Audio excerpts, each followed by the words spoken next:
आता आपण मुंबई मराठी पत्रकार संघाच्या बाहेर उभे आहोत. आपल्या सोबत आहेत 18व्या लोकसभा निवडणुकीतील उमेदवार ॲडव्होकेट संतोष सांजकर. यांचं वैशिष्ट्य असं की त्यांनी अनेक वर्षापासून राईट टू शेल्टर ही चळवळ चालवलेली आहे आणि या चळवळीमध्ये संपूर्ण चेंबूर परिसर आणि मुंबईचा परिसर त्यांनी या चळवळीसाठी पिंजून काढलेला आहे. आज जे संविधान आपण म्हणतो बचाव धोक्यात आहे, त्या संविधानाच्या संदर्भात जागृती करणारी अनेक व्याख्याने त्यांनी यापूर्वी दिलेली आहेत. अतिशय लढाऊ व्यक्तिमत्व आणि आता थेट आपल्या प्रश्नांना घेऊन लोकसभा निवडणुकीत ते सामोरे जात आहेत. ॲडव्होकेट सांजकर, आपलं त्रिवेज मीडियामध्ये स्वागत. तुम्ही संविधानावर व्याख्यानं दिलीत, राईट टू शेल्टर चळवळ चालवली, ती अजून चालवत आहेत. अशा वेळी तुम्ही लोकसभा निवडणुकीला उमेदवारी दाखल केली, काय नेमकं याच्या मागचं कारण? निवडणूक लढणं हा का आमची हौस नाहीये, परंतु आत्ताचं वातावरण बघितलं तर निवडणूक लढणं ही आता आमची गरज निर्माण झालेली आहे. आपण बघा तर प्रत्येक पक्षाने आपला जाहीरनामा मॅनिफेस्टो आज बनवलाय, जाहीर केलाय. या वचननाम्यामध्ये जाहीरनाम्यामध्ये झोपडपट्टीमध्ये राहणारा जो गरीब कष्टकरी जो समाज आहे यांचा विषय यांच्या कुठल्याच वचननाम्यामध्ये मॅनिफेस्टोमध्ये नाही आहे. ही मोठी शोकांतिका आहे. आज आम्हाला या माध्यमातून ही निवडणूक लढवावी लागते, कारण तो सातत्याने लोक नेता निवडू लागलेत, लोकप्रतिनिधी निवडत नाहीयेत. या इलेक्शनच्या माध्यमातून आम्ही लोकांना एक संदेश देतोय की केवळ स्वतःचा फंड वापरणारा नेता नकोय आम्हाला, तर तुमचं खरं लोकप्रतिनिधित्व करणारा लोकप्रतिनिधी आम्हाला हवा आहे. जे तुमचं प्रतिनिधित्व तो संसदमध्ये करेल, सरकारसमोर करेल आणि वेळ आलीच तर तो न्यायालयात सुद्धा करेल. अशा पद्धतीने आम्ही मुंबईमधल्या सर्वात मोठा आणि ज्वलंत विषय असलेला घराचा विषय घेऊन आम्ही लोकांसमोर जातोय की लोकांनी आम्हाला निवडून द्यावं आणि जी हाल अपेष्टा या मुंबईकरांमधल्या लोकांची होते ती हाल अपेष्टा थांबवण्यासाठी आम्ही तो प्रयत्न करू आणि या लोकांना त्यांचं अस्तित्व जे हरवलेलं आहे हे अस्तित्व निर्माण करून देण्याचा आम्ही एक प्रयत्न करत आहोत. राईट टू शेल्टर म्हणजे ही चळवळ बेघरांना घर, की जे आता म्हणजे झोपडपट्टीवासी आहेत यांच्या वस्तींचा विकास किंवा डेव्हलपमेंट, SRA, नेमकं काय घेऊन ही चळवळ चाललेली आहे? घरांचा जो विषय, शेल्टरची जी मुवमेंट आहे, शेल्टरची जी मुवमेंट आपण असं म्हणता येईल की दादासाहेब गायकवाडांनी जी मुवमेंट चालू केली होती बाबासाहेबांच्या नंतर, की कसेल त्याची जमीन नसल त्याचं काय, ही गावाखेड्यामधली त्या ठिकाणी ही मुवमेंट होती. परंतु शहरामध्ये लोकांच्या नावावर जमिनी नाहीये तर घर आहेत. आपल्याला शहरामध्ये ही मुवमेंट शेल्टर मुवमेंट म्हणून आपण त्या ठिकाणी चालवतोय. मग त्या शेल्टरमध्ये बेघरांचा विषय असेल, त्या शेल्टरमध्ये पुनर्वसनाचा विषय असेल, त्या शेल्टरमध्ये नागरिकांना आपल्या घराचा अधिकार हा असला पाहिजे, ही मुवमेंट त्या ठिकाणी असणार आहे. आपण बघाल तर ज्यावेळेस संविधान, म्हणजे तुम्ही जशी माझी ओळख करून दिली की संविधानाचे आपण खूप कार्यक्रम घेतलेत, संविधान साक्षरता मिशन आपण राबवलंय आणि त्या संविधानामध्ये ज्यावेळेस संविधानाची निर्मिती झाली त्यावेळेस आम्हाला राईट टू प्रॉपर्टी हा संविधानिक अधिकार होता. त्यानंतर अमेंडमेंट आली आणि राईट टू प्रॉपर्टी हा आमचा संविधानिक विषय काढून घेतला आणि हा फक्त कायदेशीर अधिकार ठेवला.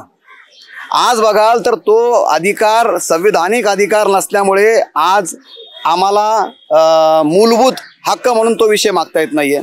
केवळ लीगल राईट्स आहे, कॉन्स्टिट्यूशनल राईट्स नाही. आम्हाला राईट टू शेल्टर हेच मानतंय का ह्या मुंबईमधल्या, महाराष्ट्रामधल्या, देशातल्या प्रत्येक कुटुंबाला घर मिळणं गरजेचं आहे.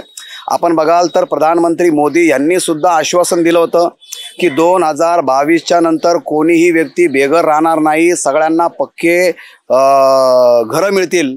परंतु त्यांचं ते आश्वासन फोल ठरलंय.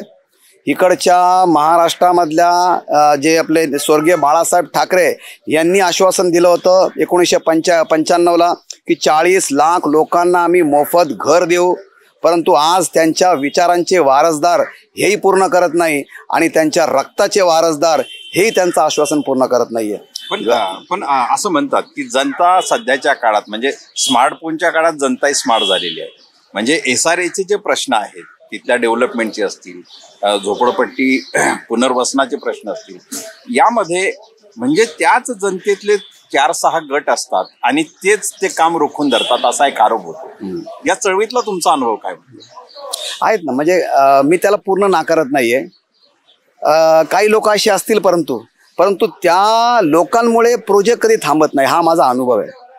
आपल्याला असं वाटतंय काही लोकांनी RTI टाकले, तिकडच्याच प्रवेशाने RTI टाकले, पैशासाठी काहीतरी मागण्या करतात, यालाच मोठं केलं गेलेलं आहे. परंतु कुठलाही प्रोजेक्ट थांबण्याचं हे कारण नाहीये. तुम्ही न्यायालयाचे निवाडे बघा, असा कुठला हे नाहीये का कुठल्या व्यक्तीने तो प्रोजेक्ट थांबवलाय. तर त्या बिल्डरच्या नाकारतेपणामुळे तो विषय थांबलेला आहे. सरकारचं होत असलेलं दुर्लक्षामुळे तो प्रोजेक्ट थांबलेला आहे. हेच अनुभव तुम्हाला या कोर्टामध्ये असलेल्या फायलीमध्ये मिळतील आणि SRA मधल्या असलेल्या प्रकरणामध्ये मिळतील. फक्त वातावरण असं बनवून ठेवलं का तिकडचीच लोक RTI टाकतात, त्या ठिकाणी तक्रारी करतात म्हणून प्रोजेक्ट रखडतो. क्षुल्लक 1-2 प्रकार असतील, त्याला मी नाकारत नाहीयेत. परंतु बहुतेक आपण जर पाहिलं तर या बिल्डरांच्या दादागिरीमुळे, त्यांच्या अज्ञानामुळे आणि सरकारच्या दुर्लक्षपणामुळे हा विषय रखडलेला आहे. लोकांना न्याय मिळत नाहीये. आणि आमचाही विषय असाच आहे की आमचा दुश्मन हा दुसरा कुठला समाज नाहीये. आज बघाल तर एक न्यूजमध्ये आली होती की महाराष्ट्रीयन लोकांना, म्हणजे गुजराती व्यक्तींची न्यूज होती आणि मराठी माणसाला आम्ही नोकरी देणार नाही अशा पद्धतीने एक न्यूज होती. अक्षरशः लोक हेच वातावरण निर्माण करतात. सुरुवातीला असं वातावरण निर्माण केलं की जे साऊथ इंडियन आहेत यांना मुंबईतून पळवा, नंतर असं केलं का जे उत्तर भारतीय आहेत यांना मुंबईमधून पळवा, आता असं मेसेज येतो काही गुजराती आहेत यांना मुंबईमधून पळवा. यांना पळवता पळवता आमचीच मुंबईकर लोक मुंबईच्या बाहेर फेकले जाऊ लागलेले आहेत. आमचा दुश्मन हा कुठला समाज नाहीये. आमचा दुश्मन इकडची जी भ्रष्ट म्हणता येईल किंवा बेकायदेशीर काम करणारी जी बिल्डर व्यवस्था आहे, ही व्यवस्था आमची दुश्मन आहे. आणि आमचं या ठिकाणी बेघरपणा जो चालला, आमच्यावर जो अन्याय चालला, ह्या लोकांमुळे चाललाय. मग ही लोक केवळ गुजराती आहेत का? नाहीये, ही लोक महाराष्ट्रीयन पण आहेत. आपण बघाल तर काही मंत्री नेते लोक बिल्डर्स आहेत, बिल्डर स्वतः आहेत. या बिल्डरांचं अस्तित्व फक्त ठेवण्यासाठी ह्या गोर गरिबांचं अस्तित्व, कुटुंब उद्ध्वस्त होतं, ही खूप मोठी शोकांतिका आहे. म्हणून आम्हाला ही निवडणूक लढवावी लागते त्या लोकांच्या अस्तित्वासाठी. बरं, चेंबूर हा जो विभाग आहे, एक शेवटचा प्रश्न विचारतो. चेंबूर हा जो एरिया आहे हा म्हणजे झोपडपट्टीवासी मोठ्या प्रमाणात आहे, निर्वासित किंवा बेघरांचा प्रश्न मोठ्या प्रमाणात आहे. असं असताना मग चेंबूरची सध्याची लोकसभेची स्थिती लोकांमध्ये काय? अर्धे इंडियाकडे, अर्धे इंडियाकडे, की तुमच्याकडे ही अर्धे आहे, नेमकं काय? नाही, कशी आता लोकांचा काय कल आहे हे स्वतः लोकच त्या ठिकाणी सांगू शकतील. परंतु लोकांकडं त्या ठिकाणी बघण्यासारखं भरपूर काही आहे.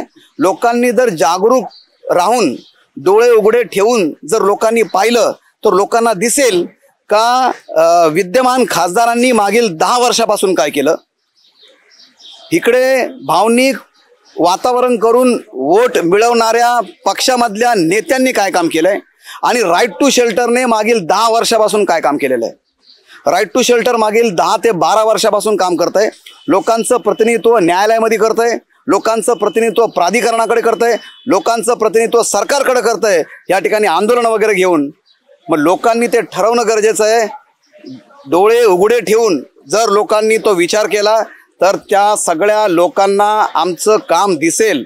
18-18, 20-20 वर्षापर्यंत ज्या लोकांना घर मिळत नव्हतं त्या लोकांना राईट टू शेल्टरने घर मिळून दिलंय. 10-10, 5-5 वर्षापासून लोकांना घर भाडं मिळत नव्हतं, तो भाडं मिळून देण्याचा प्रयत्न केला आहे. काही प्रोजेक्ट जे रखडले होते ते प्रोजेक्ट पुन्हा सुरू करून दिले.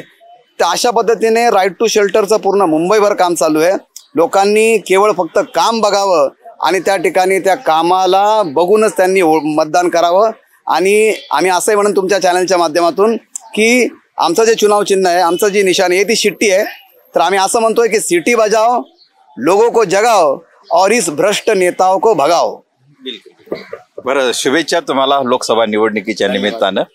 लोकांच्या प्रश्नांवर लढताना तुम्हाला यश हो, या शुभेच्छा. धन्यवाद.